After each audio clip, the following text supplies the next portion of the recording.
مرد اور عورت کا کفن کیسا ہونا چاہیے؟ صحیح مسلم کتاب الجنائز میں 2185 نمبر روایت ہے،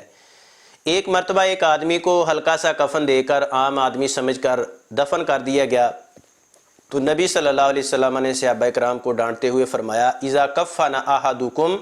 اخاہ فلیحسن کفنہ، جب تم میں سے کوئی اپنے بھائی کو کفن پہنائے تو اسے چاہیے کہ اچھا کفن پہنائے۔ اللہ کے نبی صلی اللہ علیہ وسلم نے فرمایا سفید کپڑے پہنو،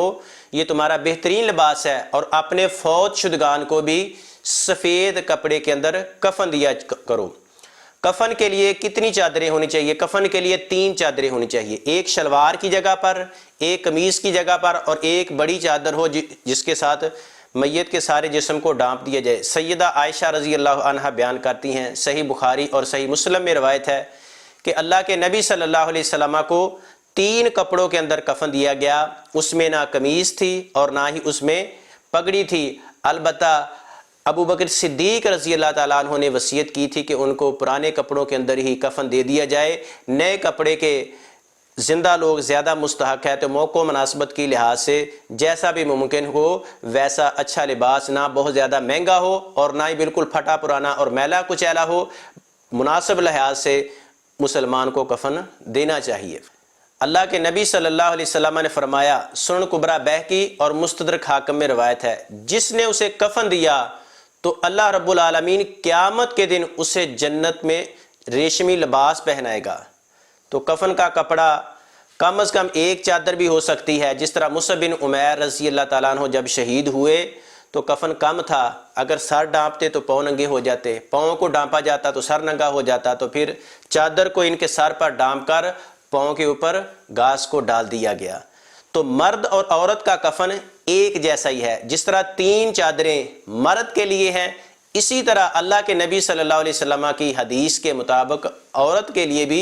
3 ہی چادریں ہیں۔ 5 چادروں والی جو روایت پیش کرتے ہیں اس کی محدثین نے کئی علتیں بیان کی ہیں کہ کئی وجہ سے وہ حدیث پایا تکمیل تک نہیں پہنچتی، وہ سند کے اعتبار سے سخت ضعیف ہے۔ البتہ جو نبی صلی اللہ علیہ وسلم سے ثابت ہے کہ آپ کو 3 کپڑوں میں کفن دیا گیا، یہی مرد کا کفن ہے اور یہی عورت کے لیے کفن ہے۔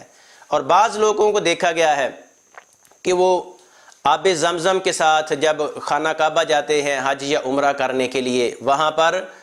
کپڑا لے جاتے ہیں کفن کے لیے، اس کو بیت اللہ کے ساتھ لگاتے ہیں، صاف کرتے ہیں، آب زمزم کے ساتھ دھوتے ہیں، اور وہ یہ کنسیپٹ، یہ عقیدہ، یہ سوچ، یہ نظریہ رکھتے ہیں کہ شاید اس سے ہمارے بخشش، فوت ہونے والے کی بخشش ہو جائے گی، اس کے درجات بلند ہو جائیں گے، وہ قبر کے عذاب سے بچ جائے گا۔ ایسا کوئی بھی کنسیپٹ نہیں ہے۔ اللہ کے نبی صلی اللہ علیہ وسلم نے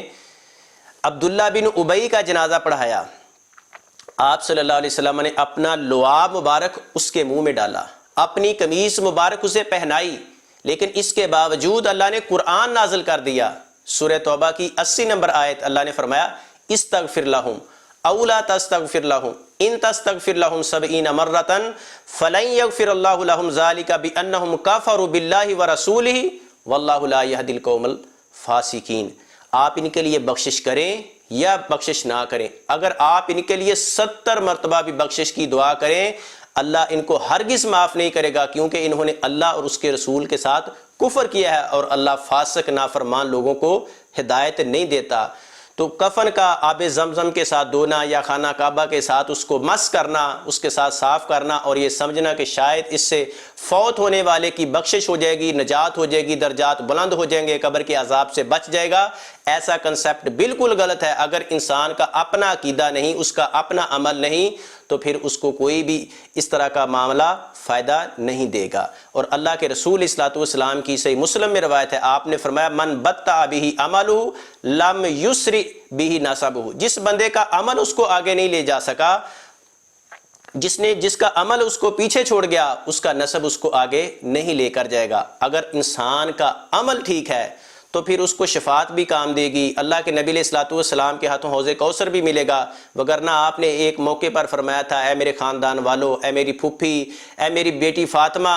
اگر آپ کا عمل ہے تو قیامت والے دن آپ کا عمل کام آئے گا۔ یہ نہیں کہنا کہ ہم محمد صلی اللہ علیہ وسلم کے رشتہ دار ہیں، آپ کی اولاد ہیں، اللہ کے رسول صلی اللہ علیہ وسلم شفاعت کریں گے، اس بندے کی شفاعت کریں گے۔ صحیح مسلم کی روایت ہے، جو اس حال میں فوت ہوا کہ رب کے ساتھ وہ کسی کو شریک نہیں ٹھہراتا ہوگا۔